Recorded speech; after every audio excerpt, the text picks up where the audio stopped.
Hello and welcome to the Maple Grove City Report. I'm Dave Kaiser from Northwest Community Television. Thanks for joining us with Heidi Nelson from the City of Maple Grove, their City Administrator. Welcome once again. Thank you. We're going to talk about the last council meeting of 2018. Yeah. You've reached that goal. It was a long meeting, I guess appropriate for the last one, right? Talk about everything. Yeah. So we'll give people a little idea of what went on at the meeting, a few larger items, and then we have a lot going on with the holidays, a couple quick things to mention, and again, looking into 2019. Let's begin with the council meeting. 1 point from the consent agenda we want to touch on. This we've talked about quite a while. Yeah. There's a new employee for the city in a very important position. Tell us about that. Yeah, so this agenda included the hiring authorization for our new Director of Community and Economic Development. So we're really happy to have Joe Hogaboom joining us. Joe currently serves as the Community Development Director for the City of Columbia Heights.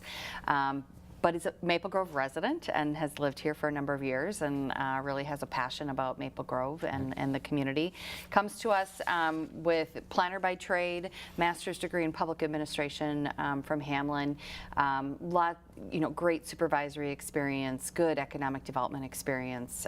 So we're really excited to have Joe join our team as we kind of combine back our community and economic development efforts, right. And he'll make a great addition to our leadership team as well. So congratulations to Joe, and he will be starting with us on January 16th, so just shortly after the new year. All right, welcome to Joe. Now to the council meeting and the special business, and a very nice first thing for the meeting was the oath of an officer, and this is someone, again, moving up through the process. Tell us about the new sergeant. Yeah, so this was a promotion, internal promotion for Sergeant Matt Olson. He'll be moving from patrol officer up to the sergeant position.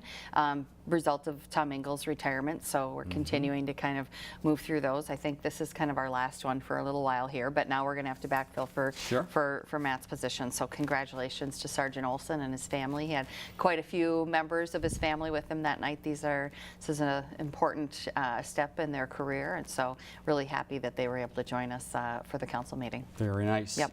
Moving on, in special business, there were a few liquor violations, and this, again, the process that the city goes through on a regular basis. There were some checks made at businesses, I understand, in early November. Yeah. So tell us about the results. Yeah, we were out, police department was out in early November doing compliance checks, and we do that twice a year, and so then we always have to deal with how folks perform at that. So we did have two violations this year, Olive Garden for on sale, and then Whole Foods in their off-sale store there. Olive Garden hadn't had a violation since 2011, so they kind of start over in the process. So they'll be having a 2-day suspension. This will come back to the council January 7th with the resolution of approval, and then that suspension will take place in January, and a $2,000 fine. And then this is the first violation for Whole Foods, and so no suspension on this one, just the fine. But again, a lot of, this is an important issue to the council, and a lot of discussion about a lot of businesses have implemented the scanners where they just run your license through a scanner, and it's kind of a go, no-go situation. We really encourage our businesses to invest in and then use that technology. Takes a lot of heat off the business, and kind of solves for the challenges of a lot of times I think there's a lot of turnover in the staffing in these positions, and so that training is kind of a constant thing, and so I think that's kind of a backstop to how you do compliance with liquor license rules, and so that was discussed at the meeting and always gets brought up as something we really encourage folks to do. So with that, those will come back on January 7th for their final resolution. And again, looking at this whole picture, there were 2 violations, but do we know how many successes there were? You may not have that number, but certainly the successes much outweigh the violations. Absolutely, yeah. I mean, we have over, I think we have, geez, it must be 70, 80 liquor licenses in town. So yes, a lot of success out there. And we really do, we have our own compliant liquor training that we do, liquor license compliance training, and we get a really pretty good turnout for that. And so yes, a lot of folks are making it work out there, but unfortunately we always have to deal with those that where we have a failure. All right, Yep. let's touch base on a public hearing that was held at the meeting. This is on the Arbor Lakes Corporate Center, the Hilger site, as people know of it. Yes. And this continues to move through the process. Yeah, so this was for the public improvements. So we have kind of some minor things that need to be done to the site to serve it, some sewer, water, storm infrastructure, and then some modifications to some turning lanes out there. So you'll see that work likely begin in the spring. They do have the site fenced now, and they're going to be starting to do some excavation work out there. They closed on the property on Tuesday, so that transaction is kind of done. So with the public improvements, and I think pretty much everything's moved through the process, so they should be good to go to get that cleanup started, and then probably under construction for the building in the spring. Very nice. So Yep. many years of work Yes. finally coming to an end, Yes. that you're going to see something new at that site. Yes. Next to one of the longer items of the meeting, and I think the council knew this was going to be, Yes. and there were a lot of people in attendance to talk about this. This is the CAC Art Center Subcommittee Findings Report. Yeah. All right, I think we might need a little background for people that haven't been in tune with this for a while. Yeah. How did this get started, and where is it heading at this point, and what was discussed? Sure. So, I think the concept of an art center, in fact, I recall my very first night, or my first day of working with the city, which it'll be 3 years tomorrow, December 21st. So my very first meeting was a presentation from an arts group talking about kind of the economic impact, the feasibility of arts in the community. Sure. So then, that's been 3 years ago, but I know the concept of some sort of arts facility, arts center in the community has been discussed, for many, many years leading up to this time. So several different variations and who's taking the lead, those kinds of things have shifted throughout the years. But basically what kind of brought the CAC into this project was probably about a year ago, or maybe even a year and a half ago, we received a report from a group calling that they've kind of named themselves the Innovation Center, which was a combination of kind of like arts and some community service, a number of different aspects, both performing arts and fine arts. That project, when presented, the council asked the CAC to kind of take a more deeper look at that, and as well as look at kind of the arts centers that exist around the metro area, what their structure is, their funding, how they were built, who operates it, that kind of thing. So the CAC took that report, held a number of meetings with the arts groups in town to hear kind of what their thoughts are.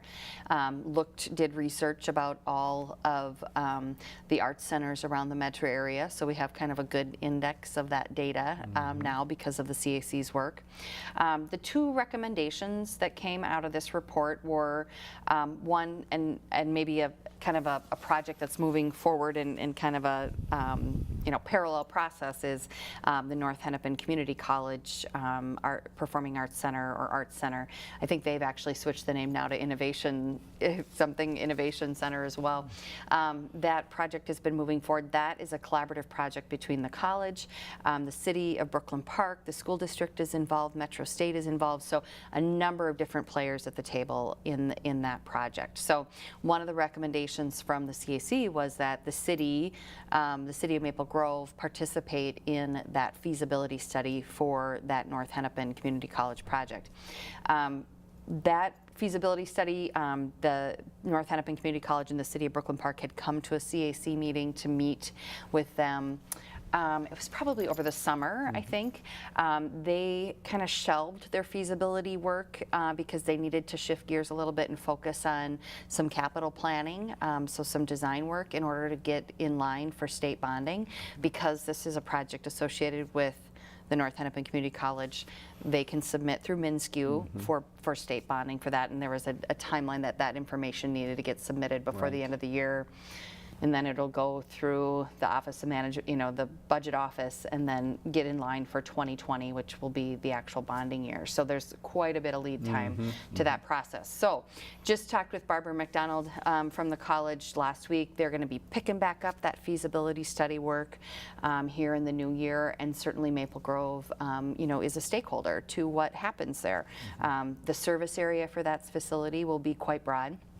And whatever they do there, I think, is important in the considerations if there is to be some sort of facility here in Maple Grove. So the city and the arts community here will be asked to participate in that study, and we anticipate that kind of picking up here in first quarter 2019. So that was one of the recommendations from the CAC.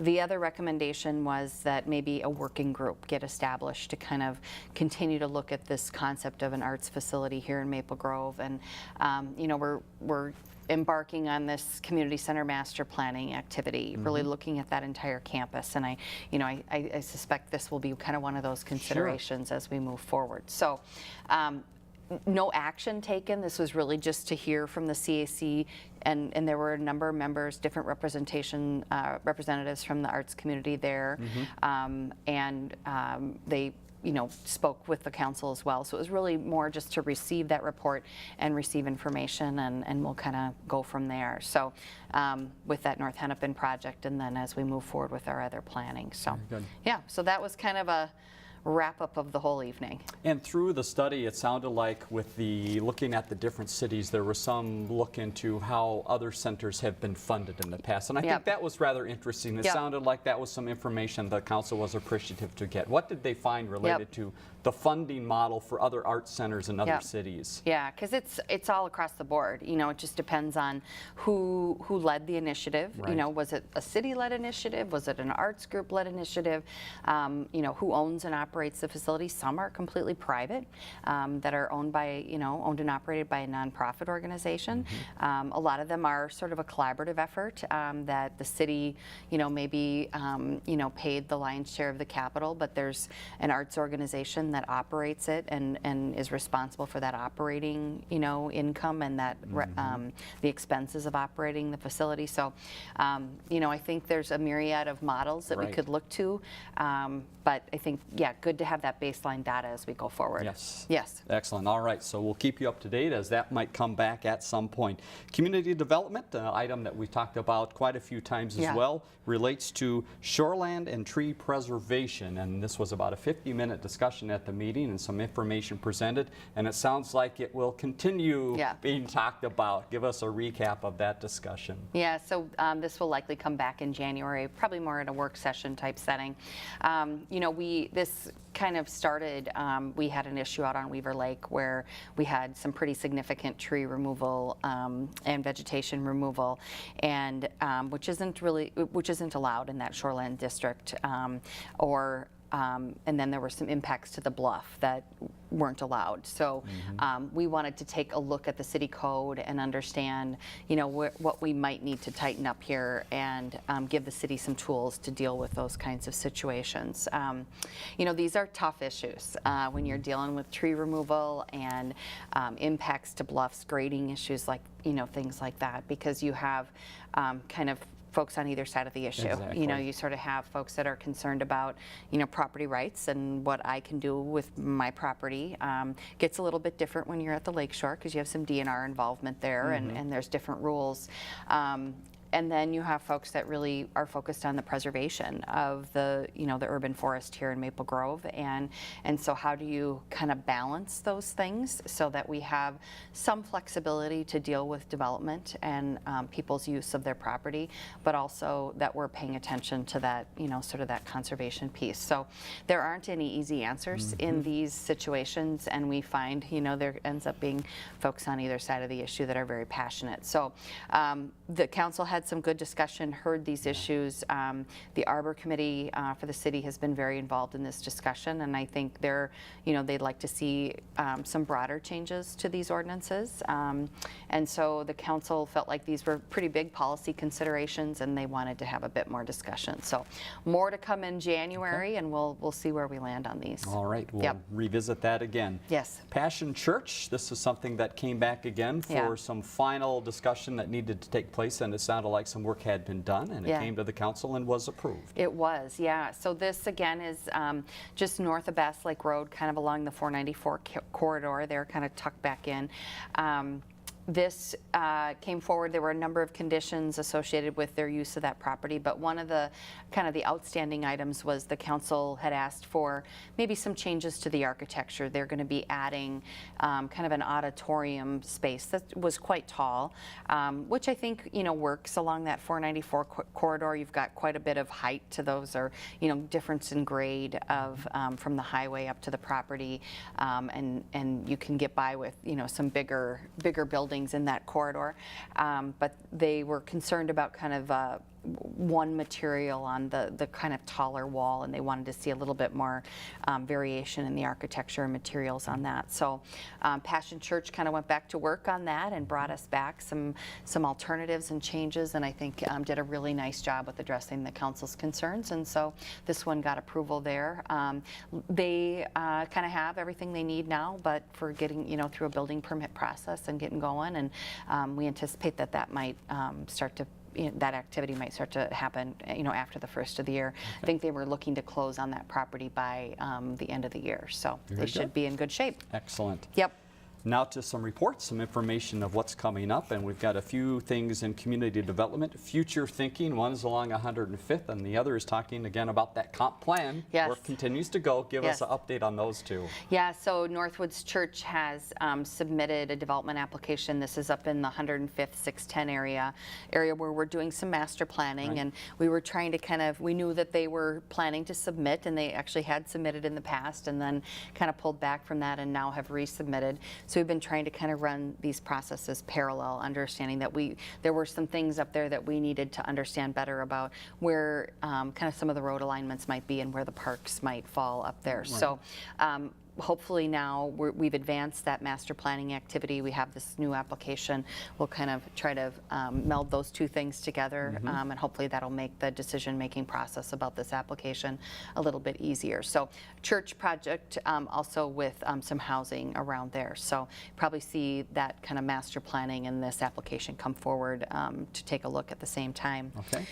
Comp plan process, we're kind of wrapping that up. We have received comments from, you know, other agencies, other cities, and then in some property owners here in Maple Grove where maybe some of their land was impacted by some changes in the comp plan. Those will be coming back before council on January 22nd for some discussion and consideration. Okay, very good. On to your report, a little information about the legislative session. So it is coming rather quickly here, and each year the city does talk about some goals and some main points, and you have three. Give us a recap of those three. Yeah, two funding projects for the city. One is, of course, the Trunk Highway 610 completion project. So we'll be, this isn't a true bonding year. However, it seems like every year there's a little bit of bonding done, and now going into this session, there is a surplus at the state level, and so it's always, you know, opportunity, see what happens with that. Sometimes some of those dollars get set aside for transportation improvements, so we'll be following along with that. Expansion of the North Metro Range, that's something we'll be having further discussion about this year as well. Our gun range and law enforcement training facility that serves about 26 different agencies up here in the North Metro. So those are our two key issues. We'll also be doing some supportive work. Hennepin County is moving to try to get an allocation back of the lease motor vehicle sales tax. That's a tax that's currently collected, not a new source of revenue. It's just more a reallocation. Currently, Hennepin and Ramsey counties are excluded from that allocation. So working with Hennepin County on that piece. And then we have some other general supporting statements just about some organizations that we're involved with and some legislation they're working on. This item also included a lobbying contract. So proposed to work with Lockridge Grindle this year. Ann Lincheski would be the lead on that one. So moving forward with that for the 2019 session, which gets underway here January 8th. So it'll be quick. Rather quick. We'll be talking about that, I'm sure, over the next couple months. Yes. The EDA, Economic Development Authority, then stepped in and had a quick meeting, and this is their year or time of the year to talk about their budget and some of the things that need to be done. What are the main points for that group this year? Yeah, so setting the budget and levy, no change from, I think we've had the same budget and levy for EDA HRA since 1995 or something, about $150,000 a year that's used towards housing programs. And then we also set the budgets for our scattered site and Woodland Mounds housing projects. The other item that the EDA looked at was to enter into an agreement with the Twin West Chamber for their workforce initiative, Opportunity Connect. So this really is kind of a software platform and initiative that connects educational institutions, the business community, municipalities in trying to address our workforce shortage issues and kind of that training gap that exists out there for some of the workforce. So we're kind of looking at this like a pilot program. This is new to the Twin West Chamber as well. And so give it a whirl here for a few years and see if it's something that helps to address our workforce challenges here in the North Metro, which has really become a barrier for many of our, from the service industry all the way through manufacturing. So we'll be working with Twin West on that, and something we'll be continuing to talk about over the coming year. Very good. Yep. So that was the wrap-up then of the meeting from the 17th. Again, about a 3-hour meeting. There you have the recap in about 20 minutes of time, but don't go away yet. We have a few other things to talk about as we look ahead at some things happening around the city, always trying to keep you up to date on what's new in town. We should mention a few days the city will be closed with the holidays coming. Tell us those dates. Yeah, so action on the City Council agenda to close city offices on Monday, December 24th for Christmas Eve, and then we're closed on Christmas Day, the 25th, and then we'll also be closed on Tuesday, January 1st for the New Year's Day holiday. And if people ride the bus from the city of Maple Grove, you might have to be aware as well. There's a few days that will change. Yeah, so reduced service on Monday, December 24th, and I think some early backs. So if you want to get back in the early afternoon. And then no service on December 25th. Full transit service on Monday, December 31st, but again, some early backs in the afternoon. So if you want to escape early downtown and get home. And then no transit service on New Year's Day, January 1. And all that information is available on our website. Very good. If you're watching this replay early, you're going to want to maybe get in on the blood drive, opportunity to give. And this is something the city does on a regular basis, but tell us about the one that's coming up real quickly here. Yeah, we do it pretty much on a quarterly basis. So this one is tomorrow, Friday, December 21st from 8 to 11. I think they still have some times available, and that's with the Memorial Blood Centers. Earlier, we talked about the sergeant moving up to become a sergeant, but that means a new opening, and you want to tell us a little bit about that opening and also other openings in Park and Rec. Yeah, so we're currently recruiting for position of police officer. Application period is open through Wednesday, January 9th, and then we're also recruiting in Parks and Recreation for gymnastics instructors and assistant instructors there. So if you have that skill, we're looking for folks to help out with those programs. Speaking of the police, some of the fun things the police gets to do during the holidays are go shopping with kids and also take a bunch of toys down to Care 11. Give us a recap of the activity that's been going on. Yeah, so Shop with a Cop has become a really popular program, and it's a great thing. And the officers that show up to participate in that volunteer their time to do that. This is a great gift to the community. So Walmart provides the funding for that, so we really appreciate their donation and in support of this program for the community. And then they all get to go back to the community center for pizza and gift wrapping, and it's just really a great evening. Fun. Toys for Tots. They delivered last week to Care 11. I don't know if you caught that on Care 11's broadcast, but that's a pretty fun time, impactful evening. So two great things that our police department is involved with here at the time of the holidays. All right, let's keep talking about the police. And with the holiday shopping season, there might be a few more people out shopping, but unfortunately a few people may be doing things that aren't quite right during the shopping season, and you have an initiative with that. Yeah, so our Safe Streets unit really tries to kind of amp up their activity during the holiday season, which tends to be a retail theft season as well. These activities, this retail theft issue can increase by about 20 to 35% during the holidays, and I think because of the amount of retail square footage Maple Grove has and our retail presence here, we're a pretty good target and our location off of the freeways. And a lot of times it's really more organized retail crime, retail theft than a small situation. So these are pretty serious things, that things are being stolen and brought into a system that for looking for money for other purposes. So it's important to get after these issues in the community because it's quite impactful to those businesses. So this year we've been deployed. We have a mobile surveillance trailer camera system. So we've been kind of deploying that in some retail areas just to kind of help with some surveillance and understand what's going on. And then if something does occur, we might have some better footage of what what's going on. So a lot of effort put into that issue at this time of the year. Understandable. Yep. Let's talk farmers market, and again, this is happening today as we're taping it, so you might have a hard time getting to it before you see this, but we will mention that it's happening now in December, and then there's a little bit of a break, correct, until they get back together? Give us a little market recap. Yeah, that's right. So today, Thursday, December 20th, last indoor market of the year.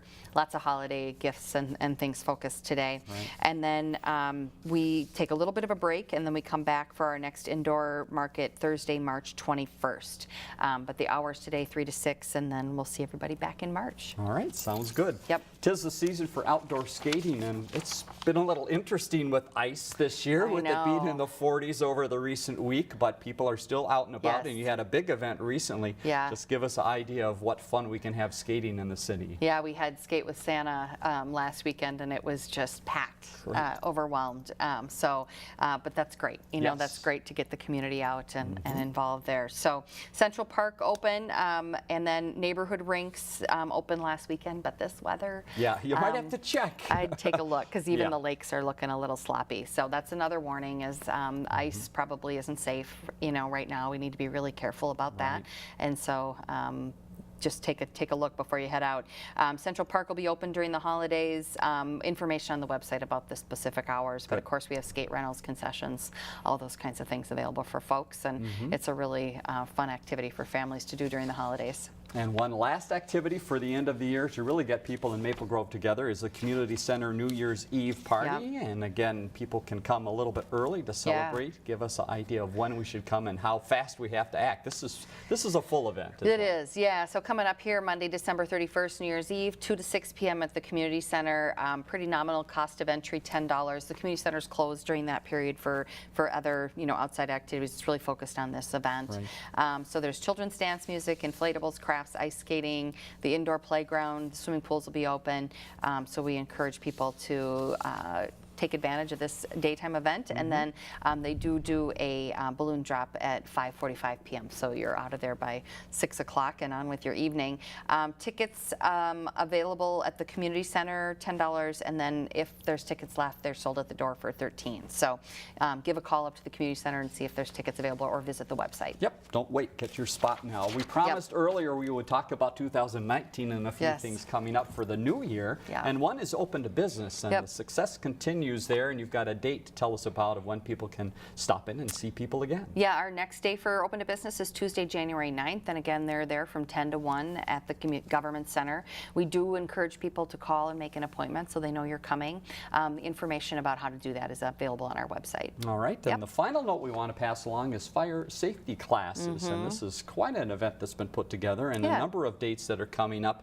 What are we going to do here? How can people get involved? Yeah, so Maple Grove Fire Prevention, they have added some dates for 2019. They held one of these sessions just earlier here in December, and I think had a pretty good turnout. I think people are interested in getting this information. Just a quick 1-hour class from 6 to 7 p.m. They hold it at Fire Station 4 over on Lawndale, 8925 Lawndale. We do ask people to sign up in advance so we know that you're coming. Dates coming up, there's a couple in January, February, and March, and so information's available on our website about that, and you can give a call up to the Government Center, asked to talk with our fire prevention educator, Shannon Burton, and they'll get you all signed up to attend. And again, no cost, just sign up in advance so they know you are coming. Heidi, thank you very much for the information, and thank you for being with us again this year. We'll look for more programs in 2019. In fact, let's tell you about that next meeting date. They continue on. Yes. Monday, January 7th is the next meeting, the first one in 2019, 7:30 at the Government Center. Website in the middle of the screen, so if you want to check the ice rinks or other things happening in the city, that's the place to go. 494-6000, the phone number as well, and 533-1710, the viewer response line for questions or comments for the program. For Heidi Nelson, I'm Dave Kaiser. Thanks once again for joining us.